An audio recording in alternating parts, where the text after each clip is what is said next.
Kinematics over हो चुका है, ठीक है।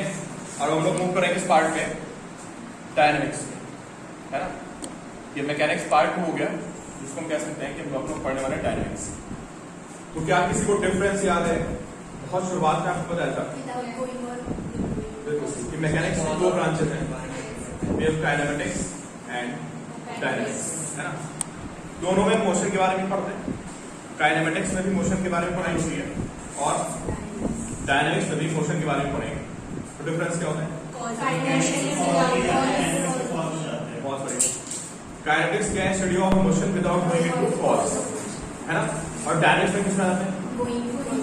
कॉज। तो आप सबको पता है कि मोशन का कॉज क्या होता है? फोर्स। बेसिकली अभी हम लोग फोर्स और एनर्जी और मोमेंटम के बारे में पढ़ने वाले हैं, ना। तो शॉर्ट आपसे बोला जाए हम लोग क्या पढ़ने वाले हैं? फोर्स के बारे में और एनर्जी के बारे में और मोमेंटम। ये सब हम लोग डिस्कस करेंगे इसमें डायनेमिक्स, ठीक है। एनर्जी नेक्स्ट चैप्टर में आएगा। अभी हम लोग कंसंट्रेट करेंगे सिर्फ फोर्स पे और मोमेंट, इन 2 क्वांटिटीज पर तो कंसंट्रेट करेंगे।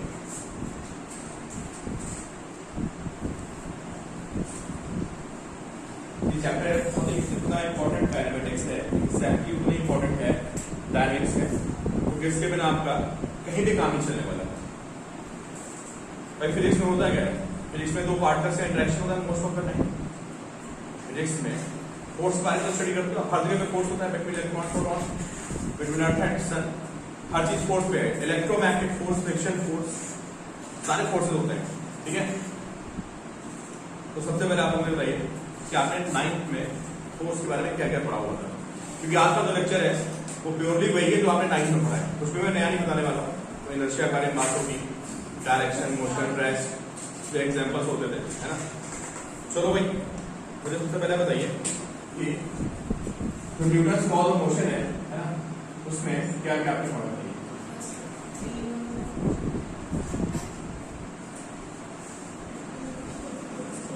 बहुत इंपॉर्टेंट है यार, सर ये व्यापक पीछे छोड़ने वाला है, हर जगह रहेगा। मतलब आप किसी भी चैप्टर में जाइए, आपका फोर्स से पीछा नहीं छूटने वाला है, ठीक है। इसके आपके टॉपिक्स बहुत ही स्ट्रॉन्ग होने चाहिए डायनेमिक्स के। चलो भैया अनुष्का बताओ क्या होता था? First law, second law, third law. First law था इनर्शिया वाला कि the body tends to remain in motion until external forces applied on it. Second होता था equals to ma. थर्ड होता था equal reaction reaction. इन्होंने ब्रीफ में सारा बता दिया। सही ना, यही बात है। मैं 20 घंटे बताऊंगा तुमको, ठीक है। तो इन्होंने तो सही बोला। एक होता था लॉ ऑफ इनर्शिया, रिकॉल करिए आप लोग, है ना।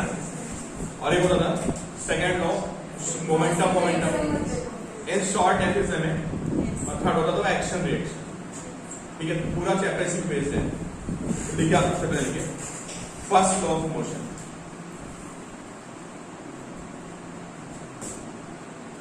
फर्स्ट लॉ ऑफ मोशन देखो, मैं बिल्कुल सारी बातें नहीं करने वाला हूं, तो एग्जैक्टली आपने 9th में लिखी होगी, है ना। चैप्टर काइनेमेटिक्स से थोड़ा इजी है, थोड़ा सा इजी है ना। फर्स्ट लॉ बताओ, सेक्शन क्या होता है?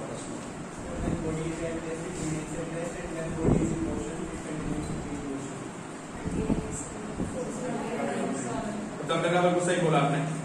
आप क्वेश्चन आपने बोला सही बोला था। चलो ये सबने सही बोला, सबको पता है। लिखिए आप लोग, body continues to be in a state of rest, or a state of motion। कब तक रहती है? Unless external force is applied upon it।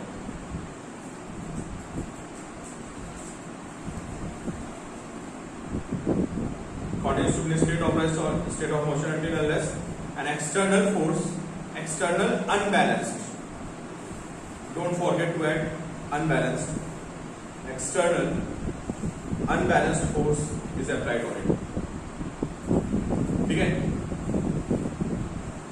किसी भी बॉडी की अगर आपको क्या चेंज करना है, स्टेट को चेंज करना है ना। स्टेट 2 तरह की होगी, कौन सी? रेस्ट एंड मोशन, ठीक है। तो दोनों स्टेट को चेंज करने के लिए आपको क्या चाहिए? फोर्स। मतलब किसी को रेस्ट से चलाना है, यू नीड फोर्स, और कोई भाग रहा है उसको रोकना है, यू नीड फोर्स। ठीक है। और अगर फिर भी स्टेट में मेंटेन है तो फिर आपको किसी फोर्स की जरूरत नहीं पड़ती। अगर कोई भाग रहा है ना और तो वहां पे आप फोर्स गायब कर दिए तो वो इनफाइनाइट टाइम में भागता रहेगा। चीजें क्यों रुकती बताओ? ऐसा मैंने किसी पेन को फेंक दिया, ये रुकता क्यों है? फोर्सेस की वजह से। अरे फ्रिक्शन होता है ना यार, फ्रिक्शन नहीं तो क्या रुकेगा ये? नहीं रुकेगा।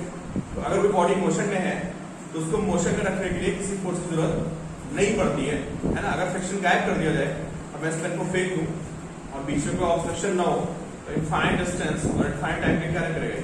चलता रहेगा। सब बात है, ठीक है। अच्छा, ऐसा होता है कि मुझे बताइए आप लोग, मतलब एक बॉडी जो है अपनी स्टेट को क्यों कॉन्टिन्यू रखती है? किस प्रॉपर्टी की वजह से? इनर्शिया होता है यार, है ना। इसको लॉ ऑफ इनर्शिया भी बोलते थे। फर्स्ट लॉ को हम क्या बोलते थे? लॉ ऑफ इनर्शिया लिखे, also called Newton's first law, is also called law of inertia.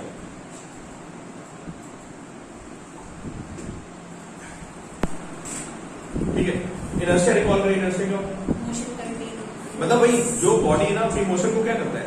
कोई भी मैटर है वो अपनी मोशन को चेंज नहीं होने देना चाहता है, उसी को हम क्या बोलते हैं? उसको बोलते हैं इनर्शिया। तो क्या inertia is the property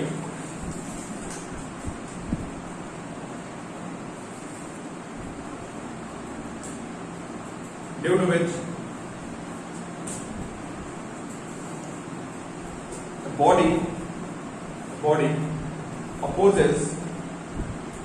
body opposes change in its state।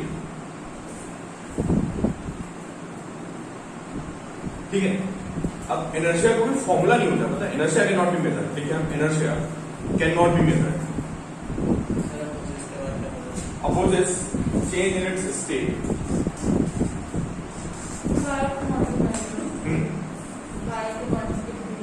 Inertia is a property due to which a body opposes change in its state। ठीक है, and it cannot be measured। ये मेजरेबल क्वांटिटी नहीं है, but होता क्या पता है?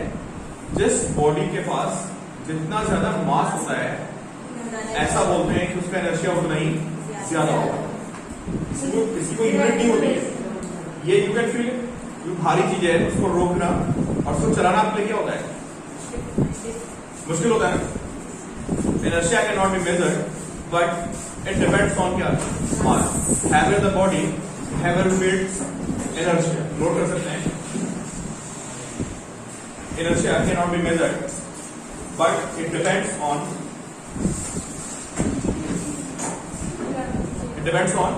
mass।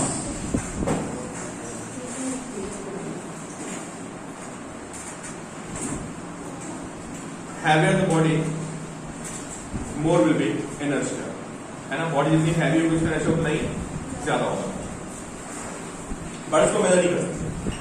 ठीक है,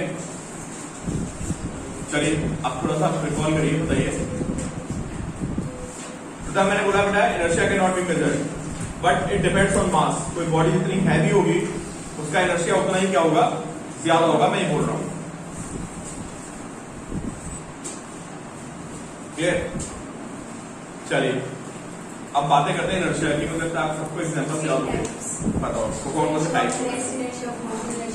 मैं भी फर्स्ट लॉ पढ़ाया था, थोड़ा लेट हो गया जस्ट, है ना। न्यूटन्स फर्स्ट लॉ पढ़ाया मैंने।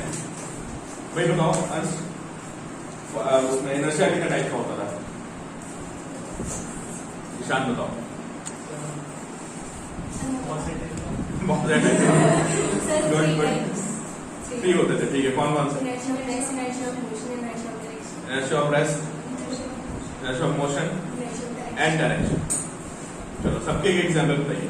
अच्छा, इनर्शिया ऑफ रेस्ट क्या होता था? अरे बॉडी की अपनी रेस्ट में रहने की टेंडेंसी को क्या बोलते हैं? Inertia of rest. और किसी बॉडी की अपनी मोशन में रहने की टेंडेंसी को क्या बोलते हैं?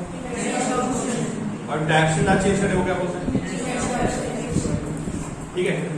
क्या अब आपसे 11th क्लास में कोई आपसे एग्जांपल नहीं पूछ रहा? छोटी क्लास में बहुत पूछा था कि इनर्शिया ऑफ रेस्ट का एग्जांपल बताइए, इनर्शिया ऑफ मोशन का एग्जांपल बताइए, इनर्शिया ऑफ डायरेक्शन के एग्जांपल बताइए, है ना। अभी हम डिस्कस सारे करेंगे। आप लिखना चाहें तो यू कैन राइट, नहीं लिखेंगे तब भी चलेगा। ठीक है, आपको बताने आती हूँ मैं। भाई कौन बताएगा इनर्शिया ऑफ रेस्ट का एग्जांपल? बताओ ईशान, बताओ। किसी गाड़ी में बैठे हुए हो, जब जैसे गाड़ी स्टार्ट होती है तो पीछे वाला को किसी तरह से जाते हैं। अगर आप किसी गाड़ी में बैठे हैं, है ना, और एकदम से गाड़ी को स्टार्ट कर दिया जाए, यू मूव इन बैकवर्ड, क्या आप एक्शन में पीछे जाते हो? क्या होता है? फोर्स की हाँ, फोर्स की आप चेयर पे बैठे हैं, कार की सीट होगी ना, उसमें बैठे हैं, इसको आगे खींच लिया गया, तो your lower body is in contact with car. Actually होता क्या है, बड़ा होता क्या है ना, हम पीछे नहीं जाते हैं। क्या होता है, जो कार होती है वो आगे चली जाती है, और जो हमारा लोअर पार्ट है वो कार के क्या है, जो कॉन्टेक्ट में। हमारा लोअर पार्ट क्या होता है, आगे चला जाता है, और हमारा अपर पार्ट नहीं रहता है। Upper part because of inertia वो वही रहेगा।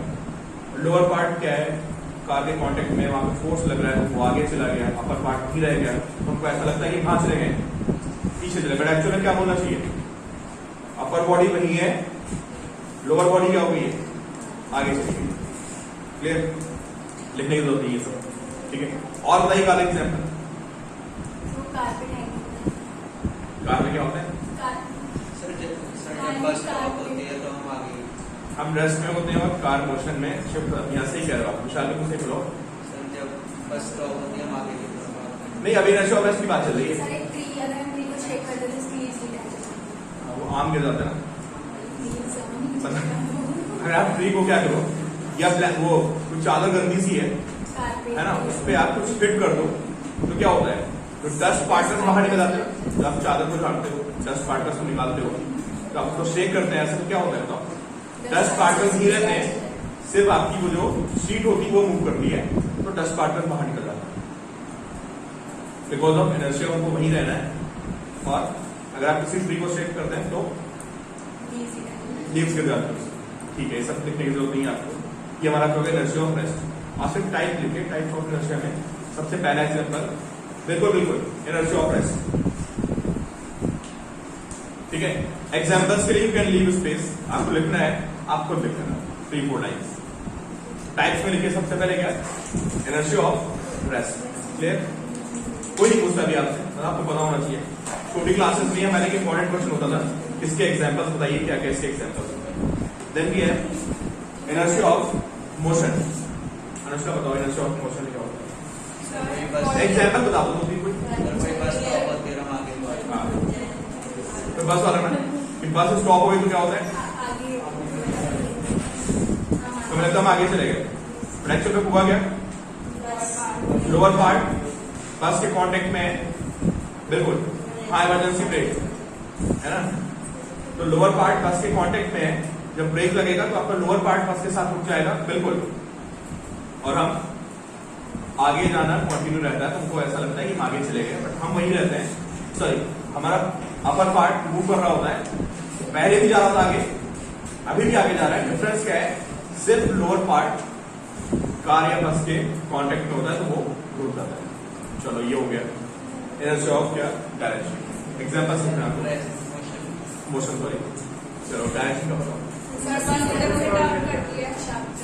बस मुड़ती है, स्कूल जाते हो आपका क्वेश्चन, बस और एकदम टर्न ले लिया, एक कार में बैठे आप, कार एकदम से टर्न होगी तो आप ऐसा चले जाते हो, होता क्या आपका, जैसा उसमें मैं कार में खड़ा, उसमें हूँ बस ने इधर टर्न ले लिया, मेरी बॉडी तो अभी सीधे जा रही है, तो बस की बॉडी ऐसे आ गई।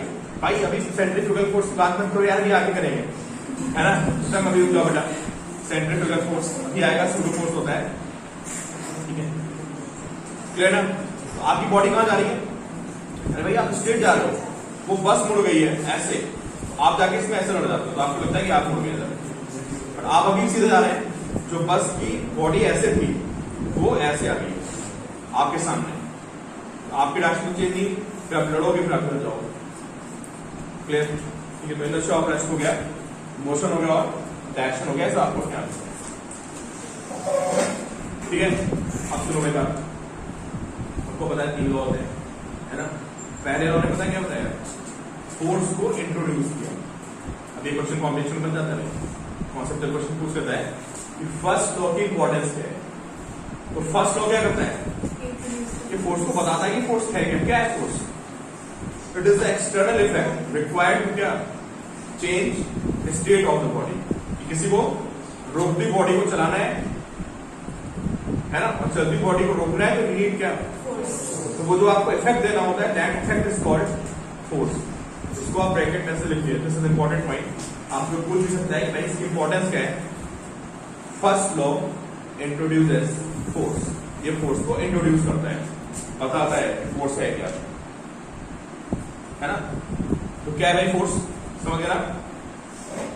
देखो बिल्कुल विशाल भाई, तो फर्स्ट लॉ हो गया ना। फर्स्ट लॉ की इंपॉर्टेंस क्या होती है, तो फर्स्ट लॉ फोर्स को इंट्रोड्यूस करता है ना। किसी के स्टेट को चेंज करने के लिए हमें उसको या तो पुल करना पड़ता है, इन शॉर्ट फोर्स मींस पुल और पुश। बात समझ ना, ठीक है। First law introduces force. अब हम लोग आते हैं सेकंड लॉ पे, ठीक है। चलिए भाई, फर्स्ट लॉ को हम लॉ ऑफ इनर्शिया भी बोलते हैं। Now come to second law of force. हाँ शायद भाई आपने तो सही बोला था, उसी को देख के मैं फिर बोला पुल एंड पुश, मेरे दिमाग में नहीं आ रहा था। चलिए second law of motion.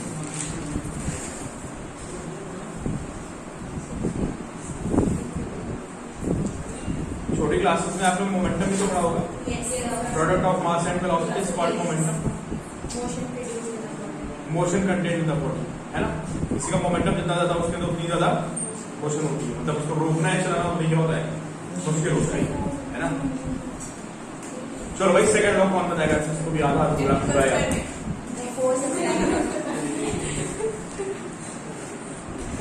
Acceleration due to momentum. अच्छा, अल्टीमेटली हम लोग एफ इज एम आई को बोलेंगे सेकंड लॉ, बट उससे पहले थोड़ी कहानी बनानी पड़ती है।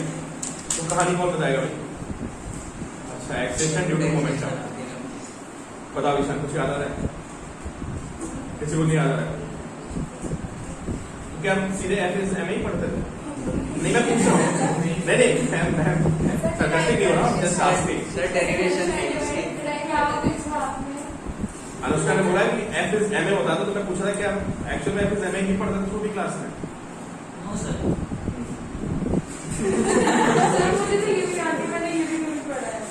चलो जब मैं पूछ रहा था, आई डोंट नो, ठीक है। लिखिए आप।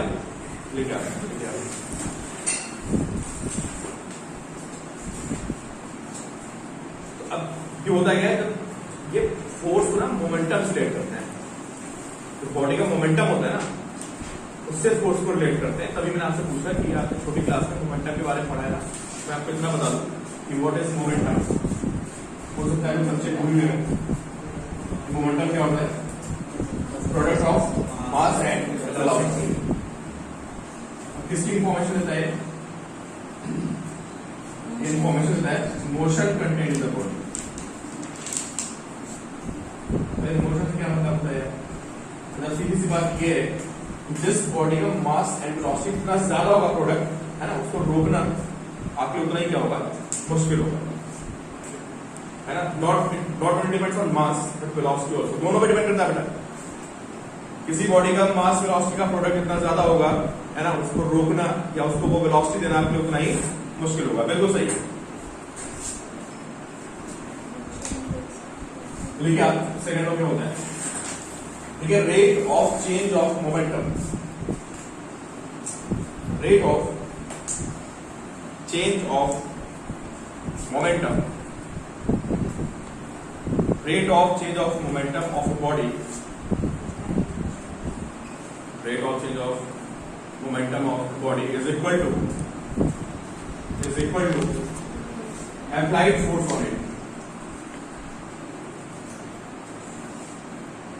Rate of change of momentum of the body is equal to applied force on it. इसी का दूसरा स्टेटमेंट है, momentum change and momentum change takes place and अगला स्टेटमेंट है क्या, next statement, momentum change takes place in the direction of applied force. शायद बिल्कुल सही बोलो बेटा, क्या बोला मैंने? Momentum change takes place along direction of applied force, मतलब जिधर आप फोर्स अप्लाई करेंगे बॉडी का मोमेंटम उसी डायरेक्शन में चेंज करेगा। अभी इसका मीनिंग आपको समझ आएगा। क्या बोला मैंने आपको? फोर्स क्या होता है? Change momentum of motion, change in momentum, ठीक है? This is Newton's second. किसी किसी बुक में कुछ अलग अलग होती है, हर बुक में अलग अलग होती है ना। कभी कभी आप पढ़ोगे तो लिखा होगा कि rate of change of momentum, एक और आपको डेफिनेशन बताऊं, है ना? इसमें लिखा होगा कि rate of change of momentum is directly proportional to applied force, ऐसे लिखा होगा। फिर वो प्रोपोर्शनलिटी को 1 से ब्रेक मार देगा, बोलेगा k delta v by delta t, फिर बोलेगा k is 1 and f is delta v by delta t। थोड़ी सी बेस्ट फॉर्मूला, हाँ तो ऐसे भी होता है ना? कि हाँ डिफरेंस कोई नहीं, सेम स्टेप है ना? You can directly write force is equal to क्या? Rate of change of momentum. Sir constant कैसे आया? देखो कांस्टेंट का सीन होता है ना, कांस्टेंट को हम कुछ भी ले सकते हैं, कांस्टेंट हमारे बनाए होते हैं, है ना? तो जो भी कांस्टेंट होते हैं उनको आप यूनिट के हिसाब से कुछ भी ले सकते हो, उसी हिसाब से सारी चीजें क्या करेंगी? वेरी करते हैं। मैं कांस्टेंट में 2 भी ले सकता था, 3 भी 4, बट सिंपलेस्ट कांस्टेंट लेने के आप उसको मान लेते हैं, है ना? कांस्टेंट जो है यूनिट के हिसाब से चेंज हो जाता है। F is delta p by delta t, क्या होता है? तो इसको लिखते हैं mv, है ना? अपॉन क्या? क्या कांस्टेंट है बॉडी का? मास कांस्टेंट है, मास को बाहर निकालते हैं, वेक्टर लगाते हैं, वेक्टर वगैरह पढ़ सकते हैं, वेक्टर लिखते रहिए साथ में, आपको लगेगा आप क्लास 11 आ चुके हैं। ये delta v by delta t, तो f इज इक्वल टू क्या? ये क्या होगा भाई? m है, ये हो गया difference. f is equal to m।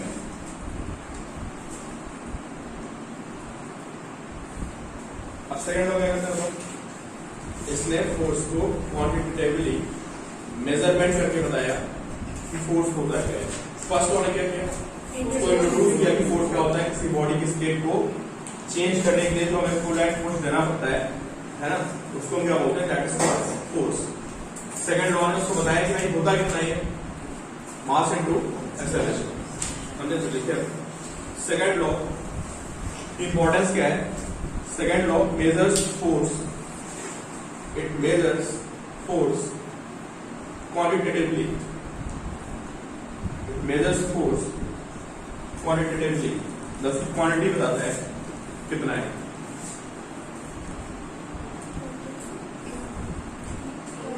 अरे क्वांटिटी बता रहा है, फोर्स की क्वांटिटी कितनी होती है? मास इनटू क्या? एक्सेलरेशन, ठीक है? ये फोर्स की वैल्यू होगी। चलिए अब इसमें बहुत सारी प्रॉब्लम्स है। हमारा एक दो चैप्टर तो एक दो टर्न हमारा इसी पे जाएगा, सेकंड लॉ पे जाएगा। चलिए भाई नेक्स्ट वीक आप थर्ड लॉ।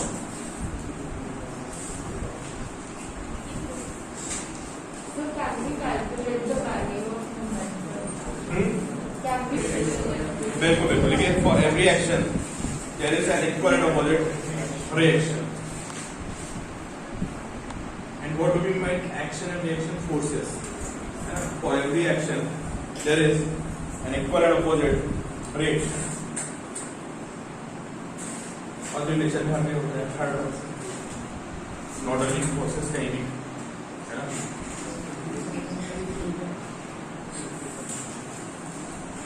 क्लियर? तो चलिए थर्ड लॉ के एग्जांपल्स बताइए मुझे आप। भाई थर्ड लॉ मतलब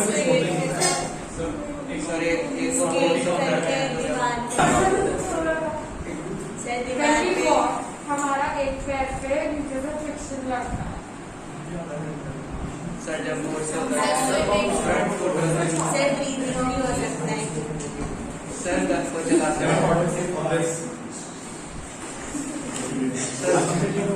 अरे ठीक है, बहुत सारे एग्जाम्पल्स हो गए, सबके बता रहा हूँ यार। शूटिंग ऑफ गन के पीछे पड़ गए यार, ठीक है। Shooting of gun is an example of third law. 10 बार लिखा है, 10 बार लिखा है सर, बताओ, ठीक है। विशाल है, सबसे बोला आपने रनिंग मतलब वॉकिंग, रनिंग एक हो गया। स्विमिंग, स्विमिंग क्या होता है, आप पानी को पकड़ के पीछे खींचते हो, ऐसे पानी को पकड़ते हो आप और पानी के पीछे फोर्स अप्लाई करते हो, पानी आप पे आगे फोर्स अप्लाई करते हो। थर्ड है ना, हाँ। बोट चलाना, स्विमिंग और बोट तो लगभग ऑलमोस्ट एक जैसे हो गए। वॉक करने में क्या होता है, आप ग्राउंड पे फोर्स अप्लाई करते हो, वॉक करते हो, केले का छिलका आ गया तो आपको फिर इंपॉर्टेंस पता चलती नहीं। थर्ड लॉ की इंपॉर्टेंस भी पता चलेगी जब पैर नीचे केले का छिलका आएगा तो you lose your ability to apply force, है ना। जब केले का छिलका पैकेट नीचे आता है तो you can not apply force the backward direction और आप स्लिप कर जाते हो, है ना। तो थर्ड लॉ अप्लाई नहीं हो पाता है वहां पे, इसलिए आप आगे नहीं कर पाते, ठीक है। रिकॉइल ऑफ गन, जब गन से आप फायर करते हो तो वहां भी थर्ड लॉ होता है। जो बंदा फायर करता है उसको काफी ठंडा होना चाहिए, है ना। काफी ज्यादा वो लगता है कि मोमेंटम आता है, घर्षण आता है।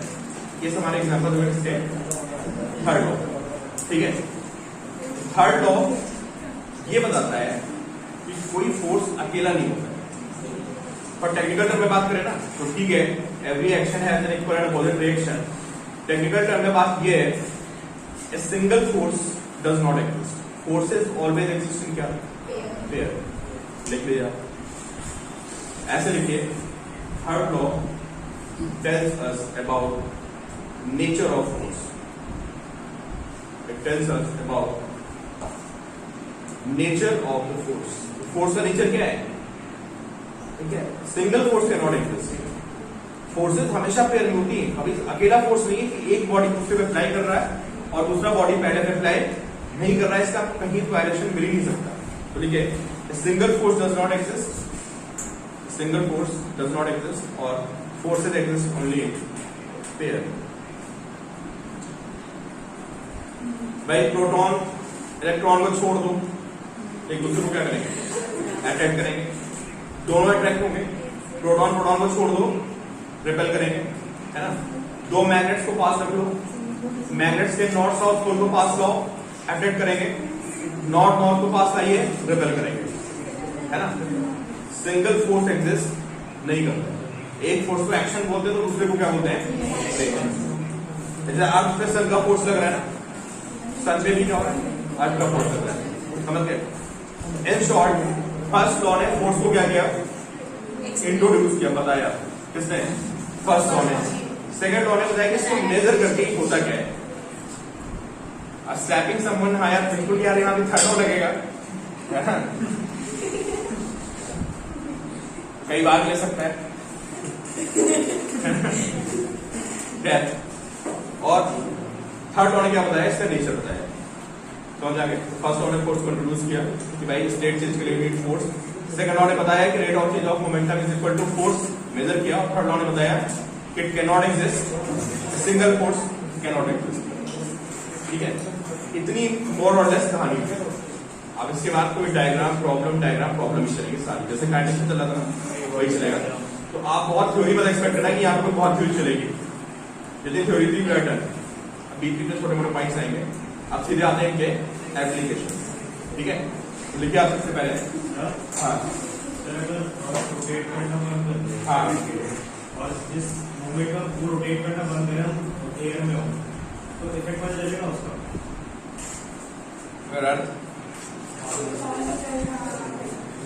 फिर से बोलो क्या कह रहे हो। अर्थ के दो रोटेशन होते हैं, कौन सा, एक्सिस वाला या एक्सिस पे? अच्छा ठीक है। और जिस मूवमेंट को स्टॉप हो उस मूवमेंट में एयर में हो तो हमें उसके स्टॉप होने का इफेक्ट पता चलेगा एयर में। हमारी स्पीड देखो कितनी होती है, हमारी स्पीड होती है 20,000 मीटर। अर्थ ऐसे घूम रही है ना, लेट्स अज्यूम कि हम लोग इंडिया में और इंडिया इक्वेटर के पास है, ठीक है। ये हो गया, आप यहाँ पे होगा इक्वेटर पे। अर्थ की रेडियस कितनी है? 6400 किलोमीटर। अर्थ का ओमेगा होता है, अर्थ का ओमेगा कितना होता है? अर्थ का ओमेगा कितना होता है भाई? I don't exactly remember, but मुझे लग रहा है कि हम लोग 2 किलोमीटर पर सेकंड की स्पीड से घूम रहे हैं। तो एक बार बताएगा मुझे ओमेगा कितना होगा? 360 degree in how much time? अरे 24 घंटे में घूम जाती है ना? नहीं, ओमेगा क्या होता है? थीटा बाई टी, ऐसे घूम रही है। दिस 2 पाई अपॉन 24 into 3600, ठीक है? हाँ, 1000 मीटर माइनस पर इतना नहीं हो गया,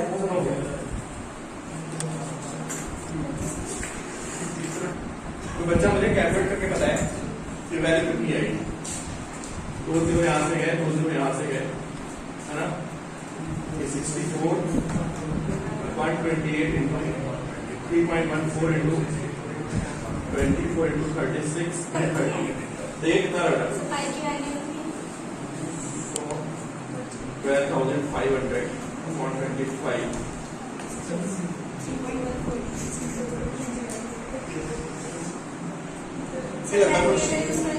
हाँ, तो हम लोग इतनी स्पीड से चल रहे हैं अर्थ के साथ में लगभग 500 या 600 मीटर पर सेकंड के हिसाब से।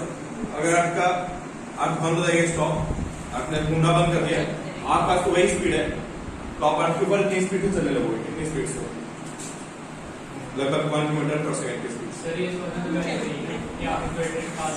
हाँ बिल्कुल, अभी मैंने यहाँ मान लिया हमारा ज्यादा बुरा हाथ है, ज्यादा दूर है, ग्रेविटी में हो गई, ठीक है, ज्यादा दूर है, उड़ने लगेंगे और क्या? उड़ने लगेंगे, ग्रेविटी डिसअपियर हो जाए, आपका उठना बंद हो जाए तो बहुत स्पीड हो जाएगी। अर्थ की रेडियस बढ़ाकर आपने 2-3 क्लास पहले की होती तो आपको पता चलेगा कि अर्थ की रेडियस कैसे मेजर की। यार उधर सोचना पड़ेगा। मून की रेडियस तो we can measure with the help of parallax method. Galileo में लॉ था एक, गैलीलियो में लॉ था एक, और कि उसके मिलके रेडियस के गैलीलियो में लॉ और उस सेंटर कैसे आ रही है? अर्थ सर्किल तो निकल आएगी लाइट में से एंगल निकाल के। चलो भाई मुझे देखना पड़ेगा, मैं तब आंसर दूंगा, है ना? 6280 मीटर पर सेकंड। अच्छा चलो, मतलब और तेज चल रहे हैं, ठीक है। क्या वापस आता है पॉइंट में, है ना? मैं आपको बोला था चैप्टर की कहानी सुन लो, साइड टू व्यूज भी कंप्लीट, बीच बीच में थोड़ी बहुत आती रहेगी। अब इसमें बहुत तरह के प्रॉब्लम बनती है, डिफरेंट तरह के, स्कूल्स में भी और कॉम्पिटिशन में भी। थ्योरी नहीं है, बीच में थोड़ी बहुत है यार, ऐसे समय पे सारा पूरा चैप्टर बेस है ना? बहुत सी चीजें यहाँ पे, है ना? तो फॉर्मूला एक ही कौन सा? एफ इज एम एन, लेकिन इसके सब फॉर्मूले बनाओगे आप तो आगे चलके कम से कम 30-40 और बन जाएंगे। चलिए बिल्कुल बड़ा याद करना पड़ेगा, याद हो जाएंगे सर। एक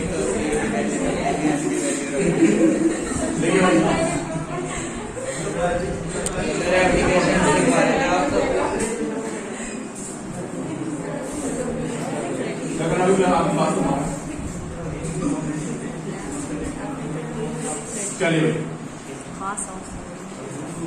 सेकंड लॉ क्या लो सबसे पहले, है ना? सेकंड लॉ क्या है?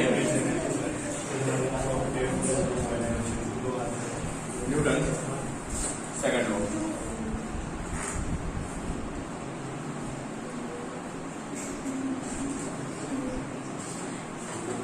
क्या होता है सेकंड लॉ? बताइए।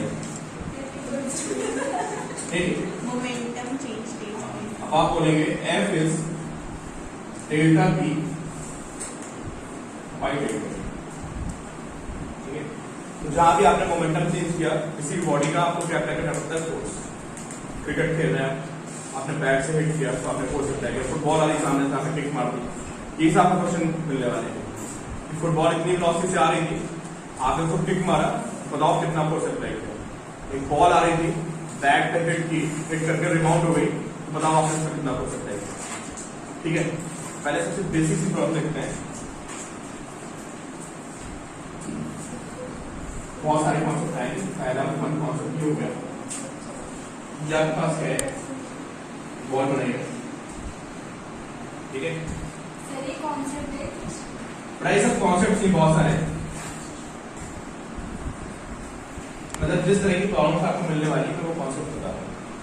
ये बॉल का मास m और स्पीड कितनी है, स्पीड ये आगे भागती जा रही है, ठीक है। और यहां पे जाके ये स्ट्राइक करेगी, फिर रिबाउंड करेगी। Assuming it rebounds with the same speed, है ना। कितनी स्पीड से हिट की है, v स्पीड से, और v से रिबाउंड हुई। कुछ देर के लिए कांटेक्ट होगा बॉल के साथ, मिली सेकेंड्स, माइक्रो सेकेंड्स, ठीक है। And contact duration is delta, देख लिया। Contact duration is delta. Mass कितना है इसका, स्पीड कितनी, लड़ी और लड़ के वापस आ गई, आपको बॉल पे फोर्स लगेगा। सर ये कांटेक्ट ड्यूरेशन मतलब जितना टाइम लगेगा उसको मिली सेकेंड्स, माइक्रो सेकेंड्स से, कुछ किसी को हिट कर दिए, कुछ देर को कांटेक्ट में रहती है उसके साथ। सर ये कांटेक्ट में तब भी स्पीड v ही है, या स्पीड कम होगी ना, पहले v से एकदम से 0 होगी, वो मिली सेकेंड्स में कहानी हो जाएगी पूरी। कैसे, वो जब हिट करेगा तो v से अचानक से क्या होगा, 0 होगा, देन वापस आ जाएगा। वापस v से ही था। हाँ, ये मैंने एज्यूम किया है, ये सब होता नहीं है।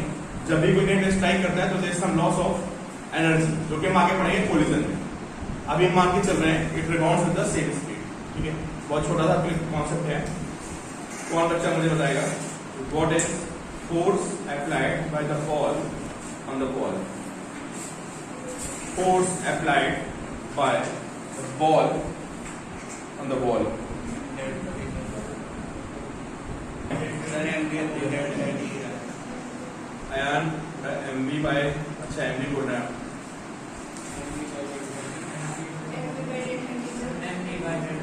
नहीं Aman, mv by delta T कुछ बच्चे बोल रहे हैं, तो थोड़ी सी इसमें गलती है, थोड़ी सी स्लाइड एरर। नहीं, यहाँ भी थोड़ी सी एरर है। mv बाय टी प्रांजल बेटा थोड़ी सी गलती हो रही है। चलो आप अपना ट्राई करते हो, मुझे पूरी उम्मीद है कोई ना कोई बच्चा मुझे जरूर बताएगा। वो वैसे बेटा थोड़ा और सोचो, एम वी एंड टी आप सही सोच रहे हो कि मोमेंटम गया, फिर अरे चलो अब मैं, अच्छा अमन ठीक है, देखो अच्छा मैं आपको हिंट दूं, momentum is a vector quantity, ये जाने वाला मोमेंटम और ये आने वाला मोमेंटम। चलो अब बताओ मुझे, चलो आप लोग ना आंसर मॉडिफाई करिए। Very good Devang, 2 mv by delta T. आइए सबको समझ आ गया होगा। सोच लो भाई, थोड़ा सोच लो, सोचिए, आप सबको हिट कर रहे हैं, है ना। कितना मोमेंटम गया, mv, लौटा कितना, माइनस mv, तो व्हाट इज चेंज, 2 mv का चेंज है। अगर एक बॉल जाके लड़के रुक जाती ना, तो मैं बोलता हूं आंसर है mv बाय डेल्टा टी। जाने वाला मोमेंटम कितना होता है, mv, फिर 0 हो जाता वो, तो आपका आंसर कितना होता है, mv बाय डेल्टा टी, है ना। अब आप सबको इतना क्रिकेट फुटबॉल खेलते हो, आपको पता होगा कि मानो फुटबॉल भागती भी आ रही है और आप उसको रोक लो तो आपको कम फोर्स लगानी पड़ती है। फुटबॉल आ रही सीधे किक मार दो, ज्यादा फोर्स फेंकना पड़ता है। बहुत सबने खेला होगा, पता होगा, रोकने में मोमेंटम चेंज इज लेस, और सामने से आती फुटबॉल को सीधे हिट मारेंगे आप, तो आपको ज्यादा ताकत लगानी पड़ती है। क्लियर, तो आप कैसे लिखेंगे, आप इसको, आप लिखेंगे इसको, देखिए पहले लिखेगा इनिशियल मोमेंटम पी आई कितना था, mv, फिर लिखेंगे फाइनल मोमेंटम कितना, माइनस mv, फिर आप लिखेंगे change in momentum final minus initial, this minus mv minus mv, so this is change momentum, and second law के हिसाब से force is delta p by delta t, this is minus 2 mv by delta t, what is significance of minus? यार ball पे force इधर लगेगी, है ना? मैंने इस मोमेंटम को क्या रखा? जाने वाले को, जाने वाले को पॉजिटिव रखा है। ये डायरेक्शन क्या है मेरी? पॉजिटिव। सबको पता है बॉल पे फोर्स किधर आएगा? इधर आएगा। That's why we get a minus sign. ठीक है, तो this is force on the ball. बिल्कुल बेटा अपोजिट डायरेक्शन है, आप सही बोल रहे हैं। Opposite direction we have this minus sign. Clear? Cricket, ball, football, tennis ball, सब में आपको ऐसे क्वेश्चन मिलने वाले हैं जब सॉल्व करके बॉल इतनी वेलोसिटी से आई, बैट पे हिट की, हमने उसको ऐसे भेज दिया। सेकंड कॉन्सेप्ट देखिए। अब बॉल को थोड़ा सा कैरम वाली बॉल को कर देते हैं, स्ट्राइकर कर देते हैं, है ना? अभी बॉल कैसे गई थी? अभी बॉल स्ट्रेट गई थी। Now let's consider we have a striker और आप कैरम खेल रहे हैं। कैरम की बॉल है और आपका स्ट्राइकर यहां से ऐसे गया, यहां पे ऐसे हिट किया, making angle theta with the normal. ये नॉर्मल बना दिया मैंने, नॉर्मल को सुना तो सरफेस के perpendicular, and it rebounds with the same speed making same angle.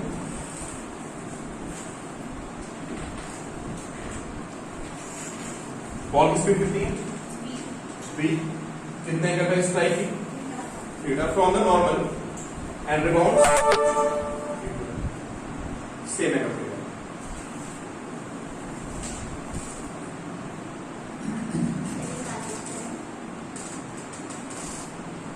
ठीक है, एंड कॉन्टैक्ट ड्यूरेशन स्टेट कर, सेम क्वेश्चन है। Contact duration is stated for this time it remains in contact with the ball। ठीक है, ये contact की duration हो गई। बट अब बॉल स्ट्राइकर था, स्ट्राइकर ऐसे गया और फिर ऐसे वापस आ गया, कैरम खेलते हो ना, और ऐसे रिबाउंड हुआ सेम एंगल पे द सेम।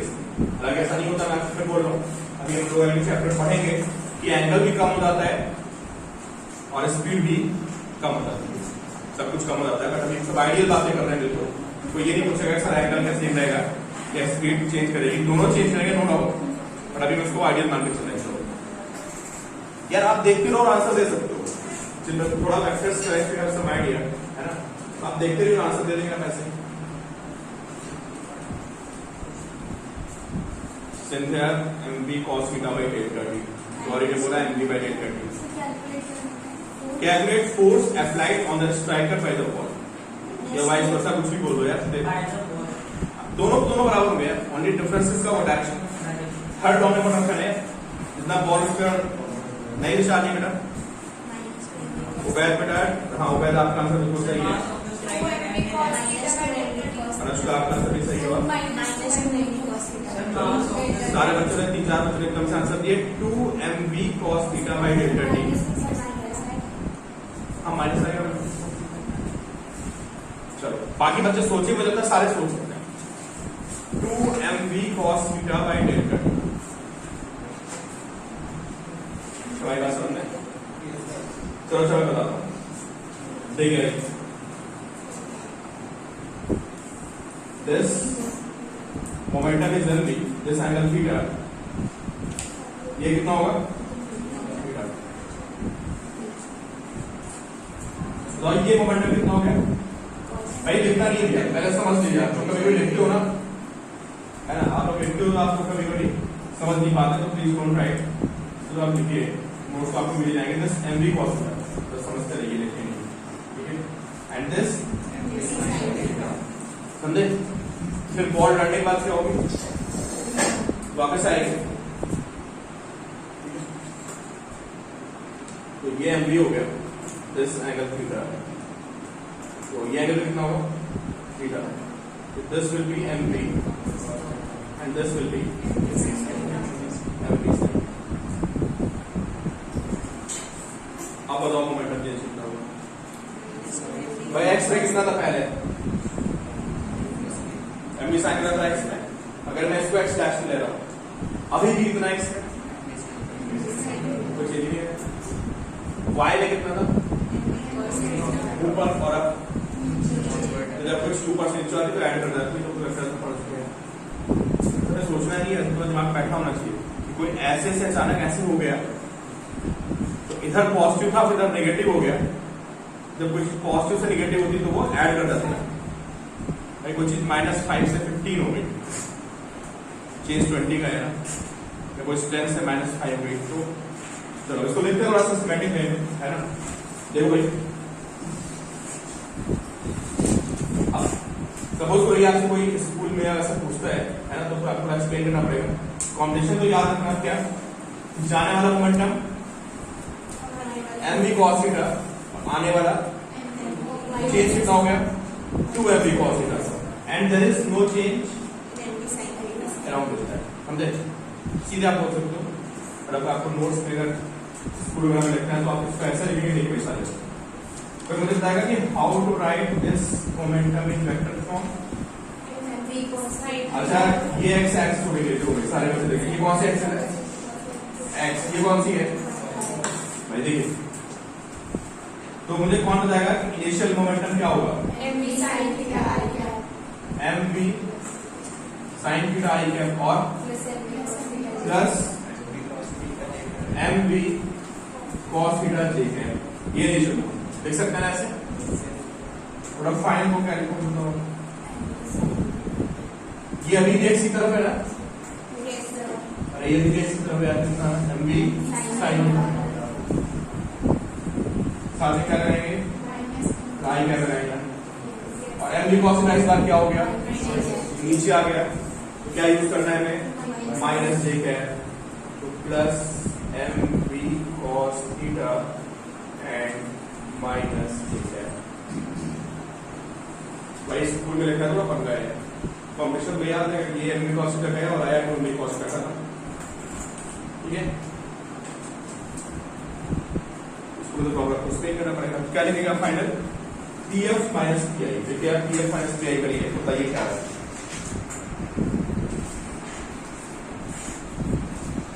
जब आप pf माइनस pi करेंगे, है ना,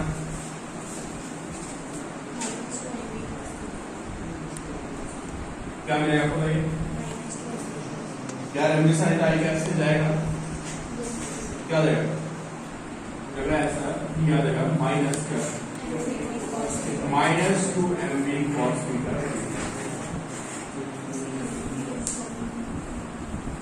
आसान था कुछ नहीं लिख रहा, तो सीधे बोलते ऐसे कि भाई mv cos थीटा क्या हो रहा है, इतना मुश्किल नहीं है, ठीक है। अब बड़े स्टैंडर्ड क्वेश्चन है, आपको रट जाने चाहिए।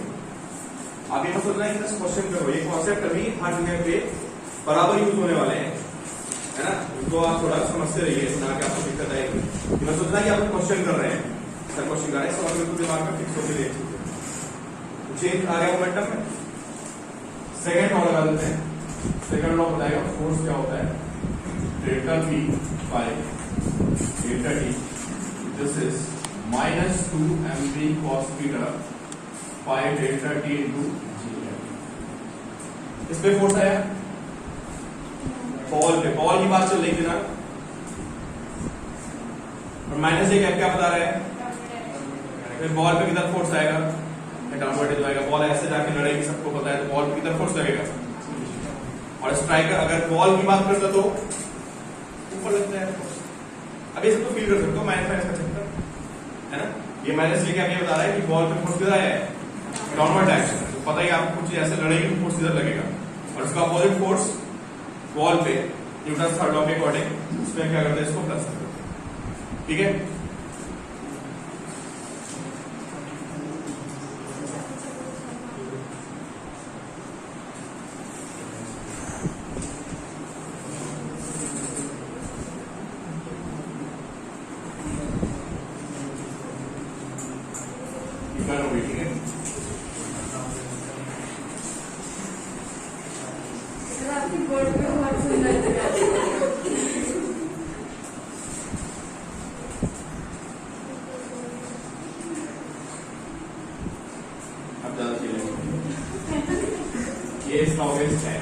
ये मशीन है नॉवल करनी है, क्या सही हो रही है? ये m, ये स्पीड। मूवीज वगैरह तो देखा होगा ना, मशीन गन चलाते हैं तो हिलते रहते हैं, देखा है ना? मशीन गन चलाने वाला एक पूरा वो स्टैंड बनाना पड़ता है, स्टैंड को फिक्स करते हैं, फिर मशीन गन चलती है ना? नॉर्मली कंधे पे मार दिया आप खुद ही गिर जाओगे।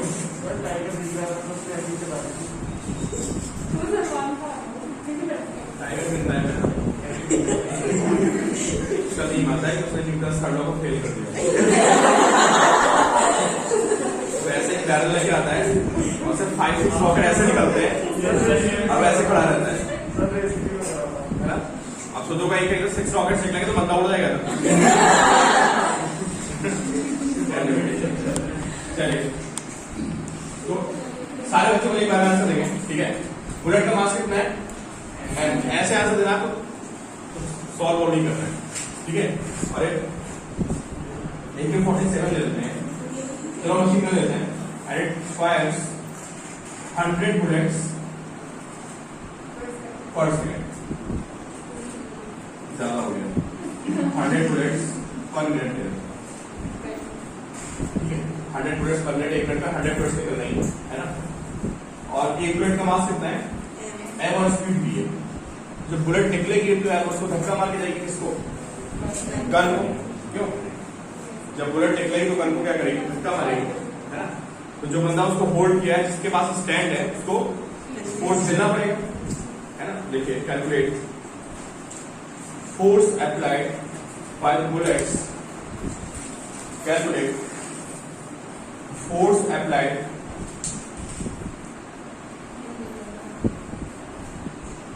applied by the bullets on the gun. But a force in 1 minute, यार फोर्स एक्चुअली ना 1 सेकंड के लिए काउंट होता है। फोर्स कांस्टेंट रहेगा यार, आज बेटा फोर्स कांस्टेंट रहेगा। हाँ, स्टैंड लगा है, रिक्वायर इज 0, चलो हाफ एमवी नहीं आंसर होगा, मतलब आप देखते रहे आंसर दे सकते हैं, इतना मुश्किल नहीं है। Don't have to solve, figure देखते रहो और आपको आंसर दिखते रहेगा। सेकंड लॉ में सोचो, जाने वाला मोमेंटम, आने वाला मोमेंटम अपॉन टाइम, खत्म, सब बता दिया मैंने आपको।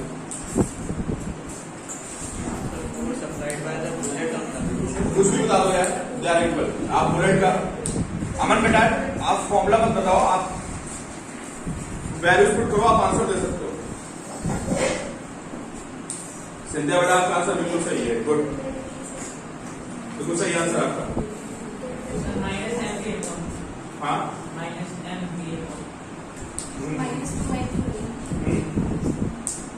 अच्छा अच्छा, देखते रहो, समझ आ जाएगा। इसके दिमाग में जो आंसर है वो होता है बेटा देखो, 100 बुलेट्स पर मिनट, मास m, स्पीड v। आपका आंसर किसके टर्म में आना चाहिए? m के टर्म में, v के टर्म में और 100 के टर्म में।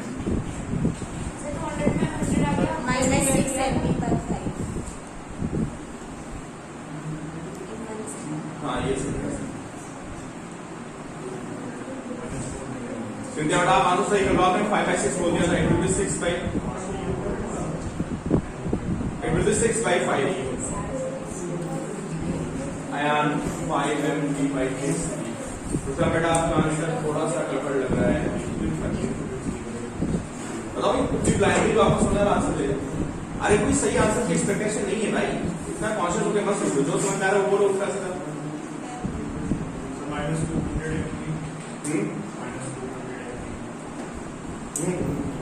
चौथा सोचो, एक बुलेट के पास कितना मोमेंटम है?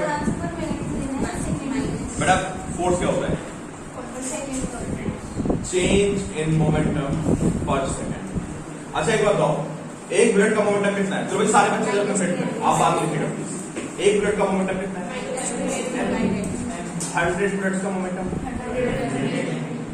तो पहले वो मोमेंटम 0 था ना, जब बुलेट यहाँ रखी हुई थी, पूरी लगी हुई थी उसके साथ वो बेल्ट, तो उस बेल्ट पे मोमेंटम 0 था, फिर वो आगे भागी एमवी मोमेंटम से। 100 MV is the total momentum gain, which is initially 0. In how much time? 100 5 MB/s। MPa upon 3. देखो अच्छा देखो, चलिए मुझे बताइए सारे बच्चे, फाइनल मोमेंटम कितना है, सारे बताओ मुझे कितना है बोलो। अरे भाई 50 मिनट्स कितनी, 100 MB। जब ये बुलेट यहाँ पे लगी हुई पॉकेट में तो मोमेंटम कितना था, 0। इनिशियल मोमेंटम कितना हो गया, 0 हो गया। अगर मैं आपसे पूछूं चेंज इन मोमेंटम कितना है, 100 MB। In how much time? 60 seconds. In 60 seconds. अरे ये 9th क्लास का क्वेश्चन है, आप जाना आपको मिल जाएगा एनसीईआरटी में। 100 MB by क्या, 60 and then 3 यार 5/3 का आंसर सही था। देखो प्रथम आपका आंसर सही था बेटा। So 5/3. हाँ 5/3 है. हाँ 5/3 MB तो मैंने बेटा सही कर आंसर 5/3 MB। प्रथम आपने सही आंसर दिया था, है ना। It will be 5/3 MB। ठीक है, और किसी और बच्चे ने सही आंसर दिया था, है ना। तो we have 5/3 MB. This is force applied.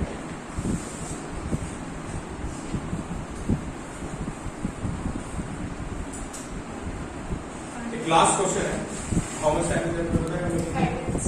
9, 7 हो गया. अच्छा मीटिंग पीरियड है। अच्छा चलो मीटिंग का टाइम करिए।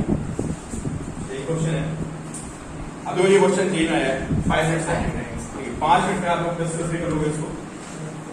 क्वेश्चन बहुत इजी है, ठीक है। क्वेश्चन समझ लेना सारे बच्चे, बल्कि मैं कॉन्सेप्ट की फॉर्म में निकाल दूंगा, आप याद रहेगा। ये कॉन्सेप्ट थर्ड है, फोर्थ है।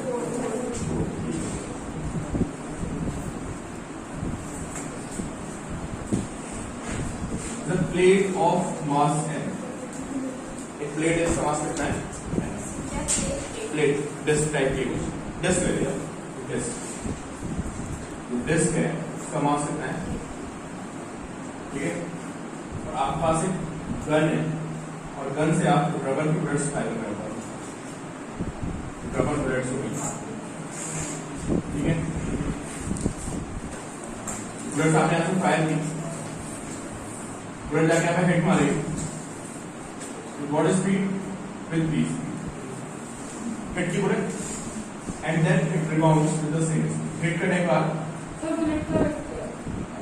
रबर की बुलेट्स हैं, ठीक है, ये v स्पीड से गई, hit v and it rebounds with the same speed, ठीक है। Mass of bullet is m। आपको किसी बॉडी का वेट पता है कितना होता है, mg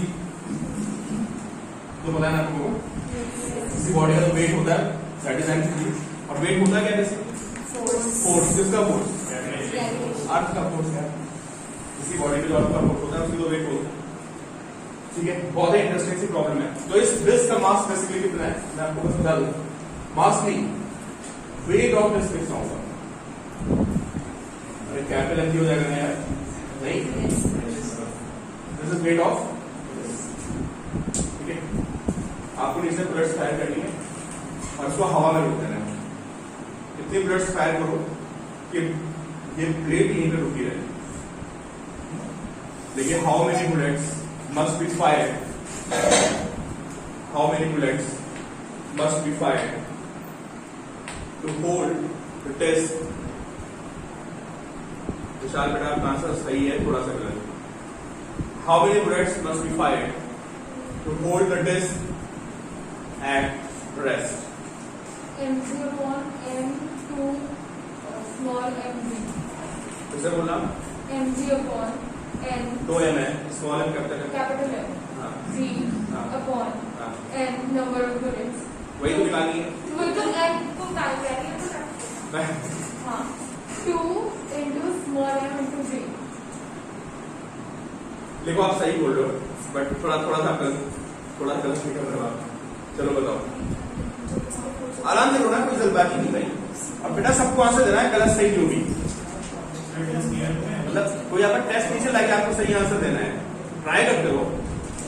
बहुत से बच्चे तो लगता है मैं गलत बोल रहा हूँ, बोलना नहीं चाहिए, बोलते रहो। हाँ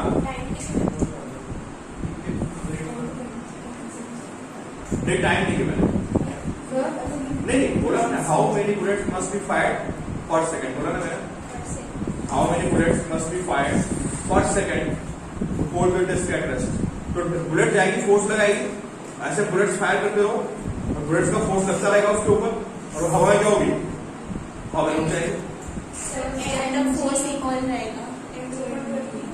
विशाल बेटा थोड़ा सा और सोचो।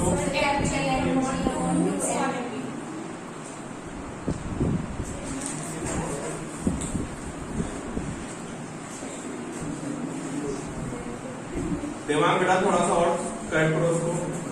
अमन नहीं, आप बिल्कुल आप बेसिक पे जाओ ना। अच्छा मैं तो आपको बिल्कुल ऑलमोस्ट हिंट दे दी, जितना डिस्क का वेट है अगर उतना ही फोर्स, जितना डिस्क का वेट है उतना ही फोर्स अगर बुलेट्स ने ऊपर लगा दिया तो it will remain at rest. नहीं आया बेटा, थोड़ा सोचो, आप सारे बच्चे आंसर दे सकते हैं, आप सारे बच्चे आंसर दे सकते हैं। डोंट हैव दी, जो हमें चीजें गिवन है हमें उसी के क्रम में आंसर देना है।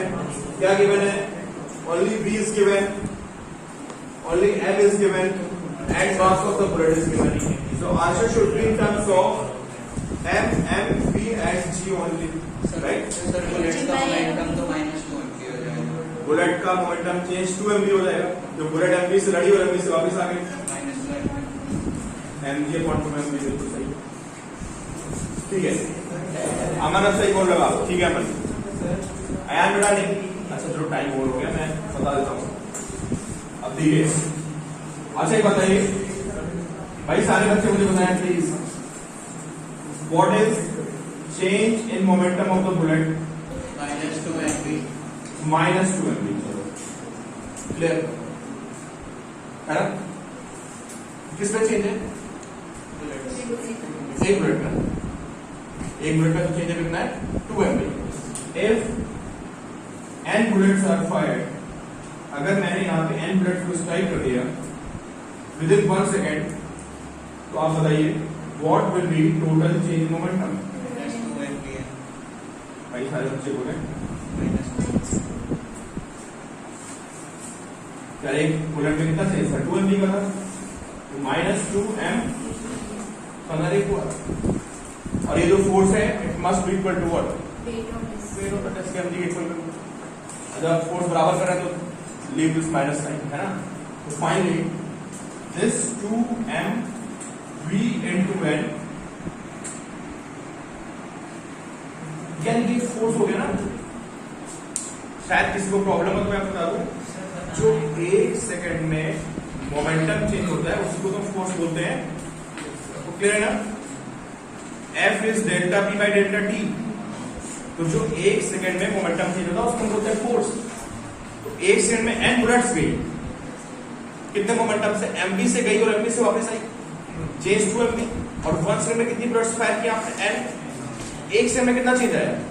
n into 2 mv। और जो 1 सेकंड में मोमेंटम चेंज होता है दैट इज फोर्स, फोर्स हो गया। अब किसके पकड़ रहा है क्या करेंगे? सर हमने इक्वल क्यों बनाई? बेटा जो डिस्क का, देखो डिस्क पे कौन सा फोर्स लगेगा बताओ, डिस्क का वेट क्या है बताओ? नीचे है, और बुलेट जाके लड़ेगी तो बुलेट कहां फोर्स लगाएगी? ऊपर। अगर इन सारी बुलेट्स का जो फोर्स आ रहा है, जो उसको बुलेट्स हिट कर रही है, इनका फोर्स ऊपर आएगा। अगर दोनों फोर्सेस बराबर हो गए तो ये हवा में रुक जाएंगे, तो हमें इसको हवा में क्या करना था? रोकना था, ठीक है। तो भाई इसमें कॉन्सेप्ट ही कॉन्सेप्ट चलेंगे, है ना। आगे पूरी बड़ी इंटरेस्टिंग प्रॉब्लम्स है ना, इंटरेस्टेड है, करते रहिए। चलिए अगले क्लास में इसके आगे डिस्कस करेंगे मोमेंटम के आगे, ठीक है। चलिए।